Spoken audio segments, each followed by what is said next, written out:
آج کے پروگرام میں ہم 3 اہم موضوعات پر بات کریں گے۔ کل بھارتی وزیر اعظم نریندر مودی کی جانب سے خطاب کیا گیا ہے جس میں انہوں نے شکست خوردہ لہجے میں خوب گیدڑ بھبکیاں ماری ہیں، جس کو نہ کسی نے بھارت میں سیریسلی لیا ہے نہ پاکستان میں۔ پروگرام میں ایک اور اہم موضوع پر بات کریں گے۔ بلوچستان میں بھارتی دہشت گردی کے مزید شواہد منظر عام پر آ گئے ہیں۔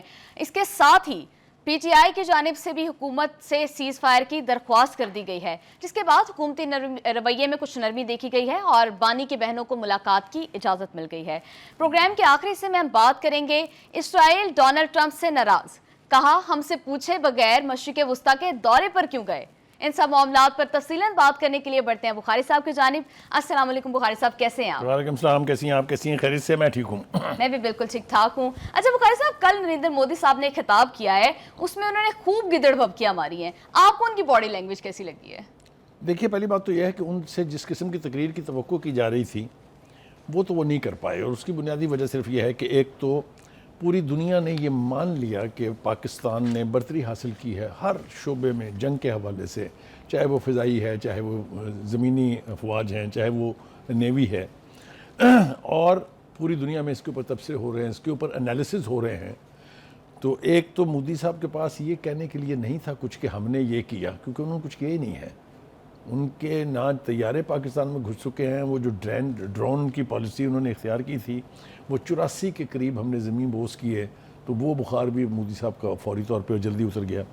تو مودی کی تقریر جو ہے ہمارا خیال یہ تھا کہ وہ یہ کہیں گے کہ ہم نے پاکستان کا یہ کر دیا، ہم نے یہ کر دیا، جس طرح ہمیشہ سے جھوٹ بولنے کی عادت جو ہے وہ بی جے پی کی لیڈرشپ کو رہی ہے خاص طور سے۔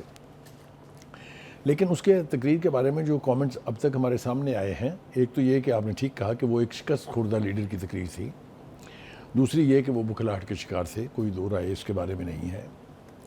تیسری جو ایک بات کہی گئی خاص طور سے عرفان صدیقی نے کہا کہ وہ ایک ہارے ہوئے جواری کی تقریر تھی۔ I think it sums it up, اس میں پورا بیان موجود ہے کہ ان کی کیا حالت تھی۔ انہوں نے 2-3 چیزوں کے اوپر فوکس کیا اپنی تقریر میں۔ ایک تو یہ کہ ہم آزاد کشمیر پہ بات کریں گے، یعنی وہ شرمندگی مٹانے کے لیے کہ چونکہ اب انہیں کشمیر پر بات تو کرنی ہے، وہ تو ان کے ابا حضور جو ہیں انہوں نے کہہ دیا ہے کہ میں ثالثی کرنے کے لیے تیار ہوں، تو ان کے تو اچھے بھی کریں گے بات، تو انہوں نے آزاد کا لفظ ساتھ لگا کے تھوڑی سی شرمندگی مٹانے کی اور خفت کم کرنے کی کوشش کی ہے۔ دوسرا، ہم نے ان کو اس کے جواب میں کہا کہ نہیں، ہمیں تو 3 موضوعات پر بات کرنی ہے۔ ایک بات ہوگی آپ کی دہشت گردی پر، اور ایک بات ہوگی آبی دہشت گردی جو جارحیت آپ نے کی ہے کہ میں پانی روکوں گا، اب تک تو خیر ضرورت نہیں ہوئی ہے لیکن پانی روکنے پر، اور تیسری کشمیر کے اوپر بات چیت سے ہندوستان بھاگتا رہا ہے، چاہے وہ شملہ سمجھوتے کے تحت بائی لیٹرل لیول پر تھی یا انٹرنیشنل لیول پر تھی۔ جب یہ ملٹی نیشنل ایشوز تھا تب بھی بھارت کبھی مذاکرات کی میز پر نہیں آیا، کیونکہ بھارت کی لیڈرشپ یہ سمجھتی ہے کہ کشمیر پر they have a very weak case, they have no case in fact. انہوں نے جو حرکت 5 اگست 2019 کو کی، آرٹیکل 370 اور آرٹیکل 15A واپس لے کے، جس ناجائز طریقے سے کشمیر کو اپنا حصہ بنانے کی کوشش کی، وہ پوری دنیا کے سامنے ہے۔ ہم نے ڈوسیئرز کی شکل میں، ہم نے دنیا میں ہر جگہ کیپٹلز میں جا کے اس بات کو اجاگر کیا، اور یونائٹڈ نیشن میں بھی جا کے ہم نے یہ کہا کہ یہ ان ایکسیپٹیبل پوزیشن ہے۔ اسی طرح سے جو کشمیر کے لوگ ہیں انہوں نے بھی بھارت کی یہ حرکت اور مودی کی یہ گھٹیا سازش جو ہے اس کو مسترد کر دیا ہے۔ تو میں یہ مارجن دینے کے لیے تیار ہوں مودی کو کہ وہ چونکہ ہارے ہوئے جواری تھے، کیونکہ انہوں نے جو بڑکیں ماری تھی وہ ساری کی ساری خالی خلی ثابت ہوئیں۔ وہ جو ان کو بخار تھا، وہ جو ایک تکبر تھا، ہم 10 گنا بڑے ہیں، ہمارے پاس یہ ہے۔ ان کی ایک تقریر کا حوالہ جو ہے وہ اکثر دیا جاتا ہے کہ میرے پاس اگر رفیل ہوں تو میں پاکستان کو سبق سکھا دوں گا۔ وہ رفیل لے کے جو بے عزت انہوں نے فرانس کو کیا ہے، جو بے عزت انہوں نے ان کے بنائے ہوئے طیارے کو کیا ہے، شرم نام کی تو چیز مودی کے پاس سے گزری نہیں ہے۔ اس لیے انتہائی ڈھٹائی سے وہ پاکستان کی پوری اس جنگ میں اچیومنٹس کو بھی درگزر کر گئے، کوئی ذکر نہیں کیا انہوں نے۔ وہ جنگ جو 5 دن تک انہوں نے اپنی مرضی سے جاری رکھی، وہ ہم نے 3 گھنٹے 42 منٹ میں ختم کر دی، اور ختم کہاں کی کہ ہم یہ جنگ جیت گئے، اور ہماری یہ جیت پوری دنیا کی نظر میں ہے. پوری دنیا کے ڈیفنس ایکسپرٹس بیٹھ کے، پوری دنیا کے ڈیفنس کے انسٹیٹیوشنز بیٹھ کے تجزیے کر رہے ہیں کہ یہ سب کچھ ممکن کیسے ہوا.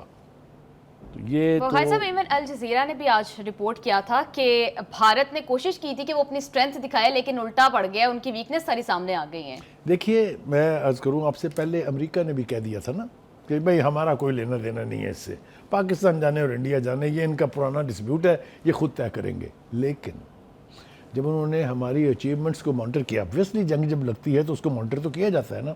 جب انہوں نے دیکھا کہ پاکستان کے پاس کیا کیا آپشنز باقی ہیں، وہ میں آؤں گا اس طرف بھی کہ جنگ بندی کے اوپر اسحاق ڈار صاحب بول رہے ہیں کہ کیسے ہوئی ہے، تو پھر انہوں نے دیکھا کہ صورتحال خوفناک ہے. لہٰذا ٹرمپ صاحب بیچ میں آ گئے اور انہوں نے ایک ڈوبتی ہوئی قوم کو سہارا مہیا کیا سیز فائر کرا کے. سیز فائر کا لفظ ان کے منہ سے نکلنے کی دیر تھی، روبیو کے اور ٹرمپ کے، 1 سیکنڈ سے پہلے ہندوستان نے مان لی. اگر ہندوستان اس شرمناک صورتحال میں نہ ہوتا، کوئی نخرہ کرتا، کوئی تاخیر کرتا، ہمارے پاس تو یہ ثابت کرنے کے لیے بے پناہ گنجائش اور شواہد موجود ہیں. لیکن بخاری صاحب کل مودی صاحب تو کہہ رہے تھے کہ جی ہم نے نہیں کیا سیز فائر کے لیے اپیل، پاکستان نے کی ہے. دیکھیے یہ جھوٹ تو پکڑا جا چکا ہے، اس کے اوپر تو دو رائے نہیں ہے. میں ابھی آپ کو بتاتا ہوں کہ اسحاق ڈار صاحب کیا کہتے ہیں. وہ کہتے ہیں ہمیں جنگ بندی پر قائل کرنے کے لیے پہلے پریزیڈنٹ ٹرمپ، پھر ان کے وزیر خارجہ روبیو اور ہمارے دوست ممالک جو ہیں ان کی کوششوں کی وجہ سے ہم نے ایکسیپٹ کیا کہ اچھا ٹھیک ہے کر لیتے ہیں. ہندوستان سے تو کسی نے پوچھا نہیں، ہندوستان کے پاس تو چوائس ہی نہیں تھی. ہندوستان تو بچانے کے لیے ٹرمپ بیچ میں آئے، ہندوستان کو بچانے کے لیے امریکہ نے رول پلے کیا اس میں. تو جنگ کے حوالے سے مودی کو بیچارے کو بڑکے مارنے کا بھی موقع نہیں ملا نا. وہ کیا بتاتے اپنی قوم کو کہ ہم نے کیا کیا ہے. ہمارے ہاں تو کچھ کوئی کاروائی ان کی ہے ہی نہیں. ہم نے تو اس کو پنجابی زبان میں کہتے ہیں اسی تے کسکڑ نہیں دیتا انہوں نے. آپ یہ دیکھیں نا کہ 3 گھنٹے 42 منٹ میں جب ہمارے DGISPR نے قوم کی طرف سے یہ پیغام دیا بھارت کی لیڈرشپ کو کہ okay now it's our turn, you have done what you have done, now we are going to respond, wait. اور پھر وہ جس طرح کہتے ہیں کہ حدیث نبوی کی پیروی کرتے ہوئے دن کی اجالے میں ہم نے حملہ کیا ہے، رات کے اندھیرے میں مودی کی بزدلی کی طرح سے نہیں. ٹھیک ہے جی. تو یہ ہمیں بات اب واضح ہو گئی ہے کہ کیسے سیز فائر ہوئی، کس نے کرائی. مودی صاحب جو کہہ رہے ہیں اس کو تو اس کی قوم نہیں مان رہی. یار خدا کے لیے ہمیں کیوں اس کو سیریسلی لینا چاہیے. He is a joker of the highest order. اس کو آپ دیکھیے اس کے ملک کے اندر کیا ہو رہا ہے. وہ راہل گاندھی نے کہا ہے نا، you have to tell us and take us confidence the parliament کہ کیا آپ کے پاس جواز تھے پاکستان پر حملہ کرنے کے لیے، کیا آپ نے اس سے حاصل کیا اور کیا آپ نے کھویا. یہ سوال ہو رہے ہیں مودی سے بھارت کے اندر. ایون ششی تھرور نے بھی یہی کہا ہے کہ بھائی پاکستان کے پاس بہترین قسم کے ہتھیار ہیں تو مزید کوئی ایڈونچر نہ کریں. دیکھیے مزید ایڈونچر کی صورت میں تو یہ بھارت کی مکمل تباہی ہوتی. میں سمجھتا ہوں پریزیڈنٹ ٹرمپ کا احسان ہے بھارت پہ. ہمارے دوست ممالک جنہوں نے ہمیں روکا ہے ان کا بھی احسان ہے. ہم نے تو بالکل واضح کر دیا ہوا تھا کہ اگر ہماری سلامتی کو خطرہ ہوگا، یہ ہماری ڈاکٹرین ہے. If our national integrity will be at stake, we will use nuclear option. And we will use first use of nuclear weapon. کوئی بھام نہیں ہے اس کے بارے میں. لیکن نا جب میری ٹیریٹوریل انٹیگریٹی کو خطرہ ہے تو پھر مجھے تو کچھ سوچنے کی ضرورت نہیں. وہ ڈیٹرنٹ اور بنایا ہم نے کس دن کے لیے تھا. وہ کوئی کھلونا تھوڑی ہے. وہ تو بھارت کی بولتی بند کرنے کے لیے تھا اور بولتی بند ہوئی ہے. ہم نے ثابت کر دیا ہے کہ بھارت کی بولتی بند ہوئی ہے. ہمارے صاحب کل مودی بار بار یہ کہہ رہا تھا کہ پاکستان دہشت گرد ملک ہے، دہشت گرد، جبکہ ہمارے پاس اس بات کے شواہد آ گئے ہیں کہ بھارت جو ہے وہ پاکستان میں پراکسی وارز کر رہا ہے، بلوچستان میں KP میں، تو خود دہشت گرد ہے. یہ کس قسم کا منافقانہ رویہ ہے؟ پہلی بات تو یہ ہے کہ let me tell my viewers, دنیا میں واحد سربراہ مملکت یس ہے، سربراہ مملکت کہتے ہیں چیف ایگزیکٹو ہیں وزیر اعظم کے طور پہ، جس کو امریکہ نے 10 سال تک دہشت گرد قرار دیے رکھا اور امریکہ کا ویزا دینے سے انکار کیا. یہ ریالٹی ہے. دیٹ از وائی آئی کال ہم بچر آف گجرات. جس نے گجرات میں ٹرین میں آگ لگا کے جو مسلمانوں کے ساتھ سلوک کیا تھا وہ سب کے سامنے ہے. سو ہی is a declared terrorist himself. پہلی بات تو یہ ہے. دوسری بات یہ ہے کہ جو ان ثبوت کی بات آپ نے کی ہے، دیکھیے بھارت کے دہشت گرد ہونے کے ہمارے پاس جو شواہد ہیں وہ بھی ہم شیئر کریں گے ان کے ساتھ، لیکن اس سے بھی پہلے آپ کو یاد ہوگا ہمارے D G I S P R نے باقاعدہ ثبوتوں کے ساتھ ان کے سرونگ میجرز کی گفتگو سنا کے اور یہ ثابت کر دیا تھا کہ ہندوستان کی فوج ٹیررزم کو سپانسر کر رہی ہے اپنے پراکسیز کے ذریعے۔ کے پی کے دعویٰ ہے اس میجر کا، سندیپ نام تھا اس کا، کہ پشاور سے لے کے اور کوئٹہ تک ہمارا نیٹ ورک ہے پورا دہشت گردی کا، یہ وہ تسلیم کر رہے ہیں اور ساتھ یہ بتا رہے ہیں کہ کیسے میں تمہیں رقم بھیجوں گا، کیسے سرمایہ میں تمہیں ٹرانسفر کروں گا for your act of terrorism. تو یہ تو تفصیل سے ہم پہلے بھی بتا چکے۔ اس سے پہلے ہم نے جتنے بھی لوگ پکڑے، جتنے بھی لوگوں نے ہتھیار پھینک کے واپس پاکستان کے ساتھ اپنی ایلیجنس ایکسیپٹ کی، ان کے انٹرویوز بھی ہم نے دکھائے کہ کس طریقے سے را اور کس طریقے سے ہندوستان کی حکومت جو ہے وہ یہ سارا کھلواڑ جو ہے وہ کر رہی ہے۔ لیکن جن یعنی ثبوتوں کی بات آپ آج کر رہی ہیں اس کی تھوڑی سی تفصیل جو ہے میرے خیال سے بتانا بہت ضروری ہے۔ ٹھیک ہے جی، سب سے پہلی بات تو یہ ہے کہ بھارت میں دہشت گردوں کے لیے آپریشنل بریفنگز کا باقاعدہ اہتمام کیا جاتا ہے اور دہشت گرد گروپوں کے سرغنہ جو ہیں وہ ان بریفنگز کو اٹینڈ کرتے ہیں جو پاکستان میں دہشت گردی کر رہے ہیں۔ ٹھیک ہے جی، بھارت پاکستان میں دہشت گردوں اور کالعدم تنظیموں کو مالی معاونت فراہم کرتا ہے، جس کا میں نے پہلے بھی ذکر کیا آپ سے۔ بلوچستان میں دہشت گردی کرانے میں جو بھارت کا رول ہے اس کو اب کسی ثبوت کی ضرورت نہیں ہے۔ کیوں؟ آ جائیے جناب۔ 2016 میں کالعدم تنظیم بی ایل اے کا سرغنہ اسلم اچھو بھارت گیا، یہ ثابت شدہ بات ہے۔ اسلم اچھو نے بھارت میں را کے اہلکاروں سے ملاقات کی اور دہلی کے ہسپتال میں زیر علاج رہا۔ سنتی جائیے ذرا۔ بی ایل اے کے سرغنہ نے عبدالحمید جعلی نام رکھ کر افغان پاسپورٹ کا استعمال کیا۔ آپ کو یاد ہے وہ جو سفارت خانے بنائے تھے ہندوستان نے 18 پاکستان اور افغانستان کے بارڈر کے ساتھ ساتھ، وہاں کوئی ہندو پاپولیشن نہیں ہے۔ وہ کاہے کے لیے بنائے تھے؟ وہ بنائے تھے فراری کیمپس بنانے کے لیے، وہ بنائے تھے وہاں پر لوگوں کو ٹرین کرنے کے لیے اور پاکستان میں دہشت گردی کے لیے استعمال کرنے کے لیے۔ اسی طرح سے اس سے پہلے یہ جو حکومت افغان حکومت اب ہے جو طالبان کی، اس سے پہلے جو حکومتیں تھیں ان کے ہوتے ہوئے سپن بولدک کے علاقے میں فراری کیمپس تھے، وہاں سی آئی اے، وہاں این ڈی ایس اور را بیٹھ کے باقاعدہ ٹریننگ کرتے تھے، اسلحہ دیتے تھے اور پیسے دیتے تھے لوگوں کو، اور بلوچستان اور کے پی کے میں انسرجنسی کے لیے بھیجتے تھے۔ یہ ثابت شدہ باتیں ہیں۔ آگے دیکھیے، 2018 میں کراچی میں چینی قونصلیٹ پر حملے کا ماسٹر مائنڈ کالعدم بی ایل اے اور مجید بریگیڈ کا سرغنہ اسلم اچھو تھا۔ یہی اسلم اچھو جو ابھی بھارت میں جا کے رہ کے آیا ہے، اس نے کراچی میں قونصلیٹ جنرل کے اوپر چینی قونصلیٹ کے اوپر حملہ کیا تھا۔ دوسری بات جناب، دہشت گرد اسلم اچھو کا بیٹا ریحان 2018 میں دالبدین میں چینی انجینئروں پر خودکش حملے میں ملوث تھا۔ ذرا آپ سوچتے جائیے، میں ابھی آؤں گا یہ سب کچھ کیوں کیا جا رہا ہے۔ اس کے بعد جی، کالعدم بی ایل اے کے موجودہ سرغنہ بشیر زیب نے 2017 میں بھارت کا دورہ کیا۔ دہشت گرد بشیر زیب افغان پاسپورٹ اور جعلی نام گل آغا کے ذریعے بھارت کا سفر کرتا رہا۔ بشیر زیب نے بلوچستان میں حالیہ دہشت گردی کے حملوں کی منصوبہ بندی کی ہے۔ بشیر دہشت گرد کراچی ایئرپورٹ پر چینی اہلکار اور جعفر ایکسپریس پر حملے کی منصوبہ بندی میں بھی ملوث تھا۔ بی ایل اے کے گلزار امام اور شمبے نے بھی بھارتی ریاستی دہشت گردی کے واضح ثبوت مہیا کر دیے۔ آخری بات میں عرض کر لوں، گلزار امام شمبے نے بھی بھارت میں زیر علاج رہنے کا اعتراف کیا ہے۔ یہ وہ سالڈ ثبوت ہے جو انڈینائیبل ہے۔ اب یہ بھارت کر کیوں رہا ہے؟ بھارت کے پیٹ میں سی پیک کے حوالے سے مروڑ پرانی بات ہے۔ اجیت دوول جو ان کے نیشنل سیکورٹی ایڈوائزر ہیں، انہوں نے ڈسٹرائے سی پیک کے نام سے ایک سیل قائم کیا ہوا ہے جس کی $1 بلین سالانہ فنڈنگ ہے جو مرکزی حکومت مہیا کرتی ہے۔ اسی کا ایجنٹ پکڑا گیا تھا نیوی کا ورک سرونگ آفیسر کلبھوشن، جو آج بھی ہماری قید میں ہے، جس نے دنیا بھر کے میڈیا کے سامنے اقبال جرم کیا ہے کہ میں سی پیک کی تباہی کے لیے بلوچستان کے مختلف حصوں میں تخریب کاری کراتا رہا ہوں، دہشت گردی کراتا رہا ہوں۔ یہ دیز آر پروون پوزیشنز۔ تو اب یہ کہنا کہ ہمیں کسی اور ثبوت کی ضرورت ہے، بھارت بلوچستان میں کے پی کے میں ہر قسم کی دہشت گردی کے پیچھے ہے، اسلحہ فراہم کر رہا ہے، پیسے فراہم کر رہا ہے۔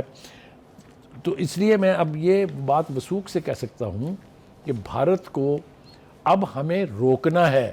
جنگ ہم نے جیت کے دکھا لی ہے، ہمارا اگلا ٹارگٹ جو ہے وہ اس کی جو پراکسیز ہے بلوچستان میں اور کے پی کے میں ان کو چن چن کے ماریں گے. آپ کو یاد ہے آرمی چیف کا وہ سٹیٹمنٹ جو ہم نے کل سنوایا بھی تھا, اس نے کہا تھا کہ یہ 1.3 ملین آرمی جو ہے ہندوستان کی, یہ ہم سے نہ بلوچستان چھین سکتی ہے نہ ہم سے آزاد کشمیر چھین سکتی ہے. اور انہوں نے کہا تھا کہ یہ 1500 کے قریب جو لوگ ہیں ان کو ہم چھوڑیں گے نہیں, اور یہ بھی کہا تھا کہ دیر تک انتظار آپ کو نہیں کرنا پڑے گا.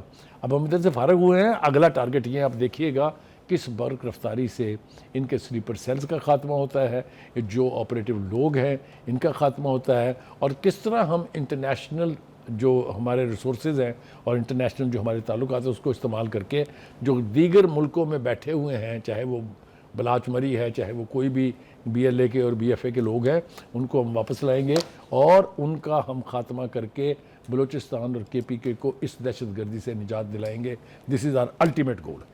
دس is the right time I guess کہ پاکستان کو ڈوسرز بنا کے انٹرنیشنل کمیونٹی پہ یہ معاملہ ریز کرنے کی ضرورت ہے, کیونکہ اب تو ہمارے پاس ایویڈنسز ہے اس بات کے. دیکھیے میں نے آپ سے عرض کیا یہ انڈینائبل ایویڈنسز ہیں جن کو ابھی تک بھارت نے خود بھی ڈینائی نہیں کیا.